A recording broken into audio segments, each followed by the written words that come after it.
Salut à tous, c'est Jean-Charles et bienvenue dans un nouvel épisode de Je vous conduis. C'est votre web-série qui va vous permettre de découvrir ou redécouvrir les dirigeants et les dirigeantes du territoire. Je vous conduis, c'est maintenant, c'est parti.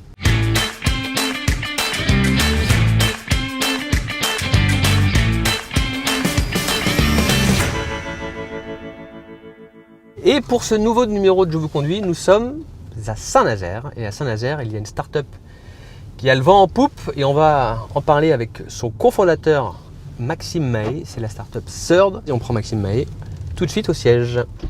Bonjour Maxime Mahé. Bonjour Jean-Charles. Installez-vous. On va parler de vous Maxime, mais pas que de vous. On va parler de Third également. Mais on peut pas, ça serait trop facile de parler que de vous, parce que vous êtes une bande de 4 copains quand même qui est à l'origine de Third. On va les citer quand même. Il y a Étienne, il y a Franck, il y a Michael et il y a vous. Comment vous expliqueriez l'activité de Third à un enfant de 5 ans, allez, même 10 ans? Alors, un enfant de 5 ans, l'activité de Third, c'est qu'on fait de l'impression 3D. Donc on crée des choses à partir d'un dessin et il prend vie en fait. Mais pour le plus vieux, en fait, on fait de la fabrication additive. On a un service d'impression 3D en fait dédié aux TPE, PME et grands groupes industriels pour faire du prototypage, mais aussi de la petite, moyenne et grande série. Comment vous est venue cette idée de créer Third entre copains? Vous venez tous du même univers, hein? Ouais, on vient tous du même univers, on vient tous du domaine aéronautique. En fait, on s'est tous rencontrés sur le bassin en fait, nazérien. Aujourd'hui, on a un périmètre assez riche en termes industriels. Donc on a tous travaillé ensemble. Et puis on a eu une idée sur un produit dédié à l'aéronautique. Et puis bon, on a côtoyé la 3D là-bas par le biais de contacts aussi qui sont maintenant intégrés chez Third, parce qu'on les a embauchés. Mais voilà, on a identifié ce besoin parce qu'on avait chacun nos problématiques en fait. Voilà, sur ces secteurs-là. Et puis du coup, on a dit, bon, on va faire un produit. On s'est penché sur la 3D, puis on s'est rendu compte que quand on veut vendre un produit à des industriels, il faut avoir une crédibilité. Donc du coup, on a créé un service d'impression 3D aujourd'hui, qui a le vent en poupe, parce que tout simplement, le domaine de la 3D est quelque chose qui est beaucoup mis en avant en ce moment, qui permet de relocaliser, qui permet de produire plus propre, d'améliorer les coûts, les délais. Donc on fonctionne bien, mais le but c'est de proposer ce service-là au plus grand nombre et aux industriels du secteur. Third a été créé quand? Third a été créé le 9 octobre 2019. D'accord. Donc aujourd'hui on est tout récent. Ça a été plutôt facile du coup de dispatcher les rôles de chacun?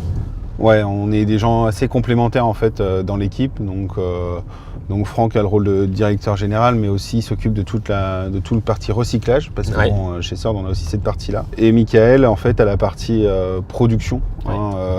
Il avait aussi la casquette méthode, donc il aurait très bien pu, il peut aussi suppléer Étienne sur certains sujets. D'accord. Mais Étienne a plus le côté dessin technique, donc travaille plus sur le logiciel de design. Et les clients aujourd'hui qui peuvent faire appel à vous, on a parlé du monde de l'aéronautique, mais il y en a d'autres? Ouais. Tout le monde peut-être même. Tout le monde, ouais. Tout le monde vraiment. Je suis fabricant de portail, j'ai besoin de fabriquer une pièce, je peux quoi. Tout à fait. Une petite pièce où on met 9 mois à avoir quelque chose, où il faut les commander par 500 pour avoir un coût qui est intéressant. Bon là, nous par série de 10, ça nous change rien quoi. Ouais. Le coût est le même. Alors c'est sûr, ce sera forcément un coût plus cher que l'injection. On n'est pas du tout dans cette production de volume, on n'est pas dans la même méthode. Mais par contre, tout le monde peut s'adresser à nous, même l'artisan qui veut faire du goodies ou des choses comme ça. On s'adresse vraiment à tout le monde, donc on travaille dans le domaine de la santé, on travaille avec le luxe. Qui dans le luxe? Ou pour qui ou en tout cas pour faire pour quel type de Généralement, on est consulté par des groupes tels que L'Oréal ou des choses comme ça. Il faut savoir que c'est des sociétés qui sont très très actives sur le prototypage, qui ont un rapport avec la qualité de travail très élevé. Donc ils passent forcément par un grand nombre de prototypes. L'aéronautique, évidemment dans l'outillage ou dans différents sujets, mais ça peut être aussi dans le ferroviaire avec Alstom sur des sujets novateurs, avec des pièces où on fait de l'impression silicone.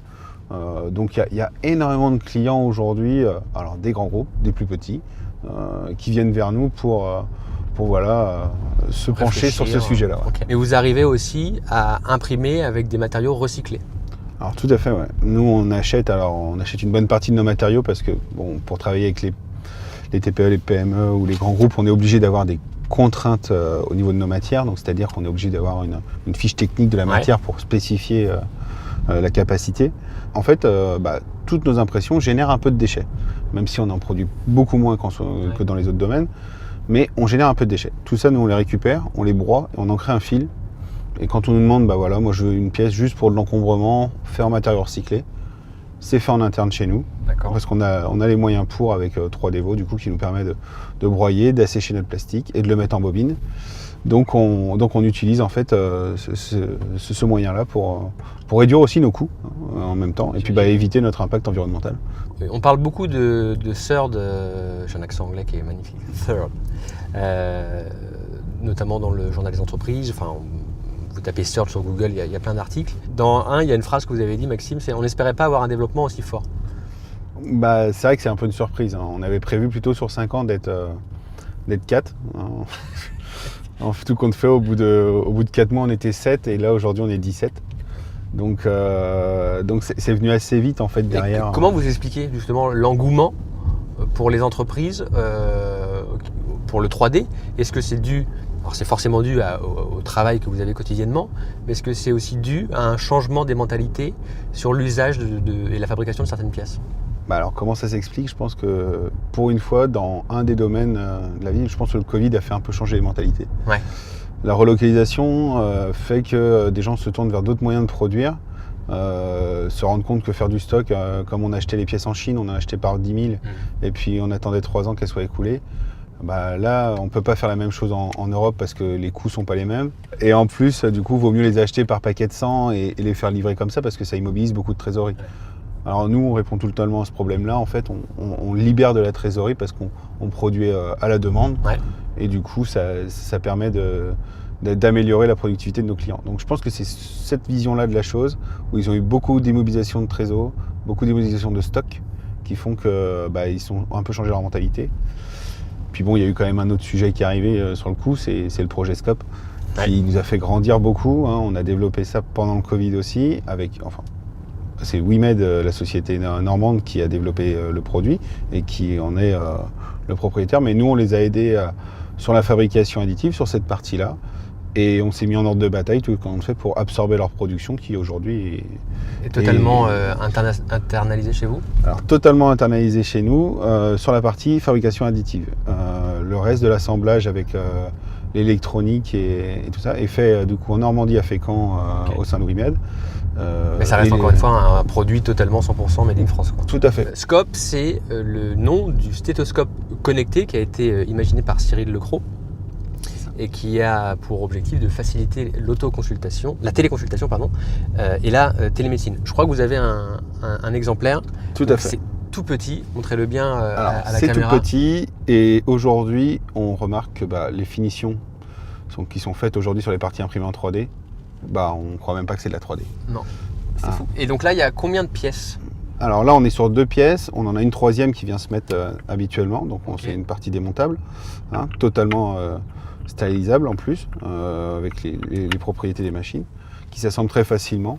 Quelle est la quantité que vous produisez Alors aujourd'hui, on est sur des quantités, on va dire, petites pour l'impression 3D, pas du tout, parce qu'on est sur quand même des quantités d'à peu près 2500 pièces par mois sur un premier ramp-up. Attention, on est bien en mode industrialisation du produit, pour atteindre une production série de 60 000 pièces par mois.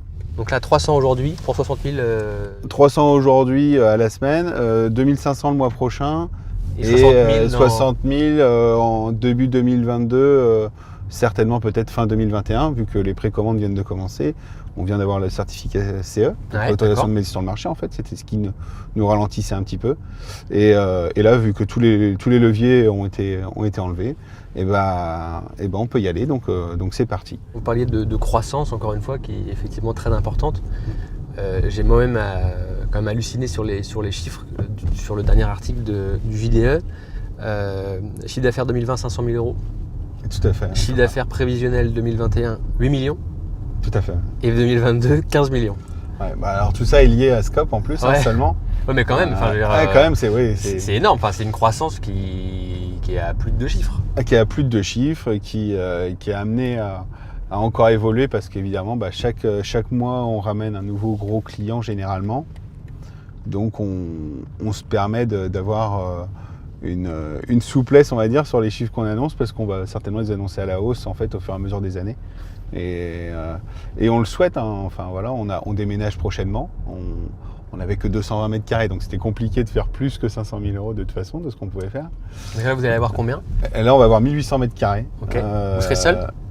On est seul dans les 1800 mètres carrés, voilà, 600 mètres carrés de bureau, 1200 mètres carrés d'atelier. Et afin de répondre à toutes les contraintes aujourd'hui des industriels, quand on nous parle aujourd'hui, quand un industriel vient me voir, il me demande si j'ai un service qualité, si j'ai comment je gère la log. Charges, voilà. normes, tout ça. Et du coup, on passe aussi l'ISO 9001 prochainement, puis l'ISO 13485. Enfin, tout ce côté normatif est hyper important pour travailler avec eux. Ouais. Et il ne faut pas hésiter. Du coup, c'est vrai que c'est un investissement sur le moment, mais il faut le prendre en compte parce que ça ouvre des portes quand même. On parle de Maxime, on ne peut pas s'empêcher de parler de Franck, d'Étienne ou de Mickaël, mais si je les appelle tous les trois et que je leur dis que Maxime, c'est quoi son trait de personnalité premier, vous pensez qu'il dirait quoi? C'est dur cette question. C'est dur, non, c'est pas très dur en fait. C'est juste que je trouve le bon mot. Ah, vous dites le mot comme il sort. Maxime, pour eux, c'est le bon parleur, on va dire. Bon ou le beau? Alors, on va dire le bon, parce que disons que j'ai la vision de l'impression 3D comme quoi on peut tout faire avec. Ouais. Je connais plutôt bien mon sujet, donc j'arrive à vendre facilement tout ce qu'on peut faire. Et je suis l'enthousiaste. C'est-à-dire que je suis tout le temps un éternel optimiste. Ouais. À l'inverse de certains, j'ai Mickaël et Étienne notamment qui sont plutôt les éternels défaitistes. On va jamais y arriver, on va faire ci. Comment on va faire? Un problème est un problème. Pour moi, un problème, il y a une solution. Mais c'est la complémentarité dont vous parliez tout à l'heure aussi. Tout à fait. Bon, et Franck est la Suisse, donc comme ça se passe très bien. Il en fait toujours. Sert de médiateur et le fait très bien. C'est vrai qu'on est vraiment complémentaires, mais par contre, oui, il dirait Maxime, il dit jamais non, et ça va marcher forcément à un moment. Après avoir goûté à cette aventure entrepreneuriale qui débute malgré tout juste, ça vous donne envie de faire d'autres choses? Ah oui. Vous qui êtes un optimiste de la première heure? Oui, Sord va évoluer de toute façon aussi. Hein. On va en créer un groupe. Ouais. On va se développer vers deux axes, hein, notamment deux axes supplémentaires. L'accompagnement aux entreprises pour pouvoir intégrer l'impression 3D chez eux. D'accord. Un peu comme on va dire un service de prestation, mais qui va venir en interne pour évaluer les besoins. Et une société de recyclage vraiment dédiée, parce qu'on l'a en interne, hein, cette solution, mais on se rend compte qu'elle n'est pas assez exploité et mis en avant. D'accord. Et c'est vraiment quelque chose qui nous tient à cœur, donc on souhaite la mettre en avant bien plus. Et sans identification, en fait, on n'y arrivera pas. Donc on se développe de cette manière. Puis je pense qu'il y aura d'autres sujets qui viendront avec le temps, parce que effectivement, quand on est entrepreneur, je pense qu'il y a un moment où on est un peu mordu et on y va à fond, et puis on se dit, on verra bien ce que ça donne. En tout cas, on continuera de suivre les aventures et l'évolution de Sord. Merci beaucoup, Maxime Mahé. Vous êtes cofondateur, mais président, parce qu'il fallait bien qu'il y en ait un sur les 4. C'est ça. De Sord, spécialiste de l'impression 3D. Merci, c'était un plaisir, c'était très intéressant. Et quant à nous, on se retrouve très prochainement pour un nouveau numéro de Je vous conduis. D'ici là, prenez soin de vous, portez-vous bien. Salut. Je vous conduis vous a été présenté par CIC West.